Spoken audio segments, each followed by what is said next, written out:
ఏవండి నేను ఎంటికలు కట్ చేపిద్దాం అనుకుంటున్నా. చేయించుకో. కానీ చాలా కష్టపడి పెంచినండి. అయితే చేయించుకోకు. ఇవాళ రేపు చిన్న ఎంటికలే స్టైల్ కదా అండి. అయితే కట్ చేయించుకో. కానీ మీకు పెద్ద జుట్టు అంటేనే ఇష్టం కదా. అయితే కట్ చేయించుకోకు.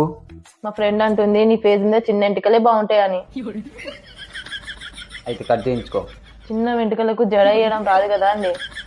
అయితే కట్ చేయించుకోకు. అనుకుంటున్నా ఒకసారి కట్ చేసి చూద్దామని. అయితే కట్ చేసుకో. కట్ చేపిస్తే ఎంటికలన్నీ ఖరాబ్ అయితే కావచ్చు. అయితే చేయించుకోకు. ఆలోచిస్తున్నా ఒకసారి కట్ చేపిద్దామని. అయితే కట్ చేయించుకో. కట్ చేయించుకున్న తర్వాత ఖరాబ్ అయితే మీదే బాధ్యత. అయితే చేయించుకోకు. కానీ చిన్న ఎంటికలు మెయింటైన్ చేయడం చాలా ఈజీ అండి. అయితే చేయించుకో. కానీ భయం అవుతుందండి కట్ చేపించిన తర్వాత ఖరాబ్ అయితే. అయితే చేయించుకోకు. ఇక బాగా ఆలోచించి ఫిక్స్ అయినండి కట్ చేపించుకుందామని. అయితే చేయించుకో. సరే మరి ఎప్పుడు వెళ్దామండి? అయితే కట్ చేసుకోకు. నేను మా అమ్మ ఇంటికాడ పోదామంటున్నా.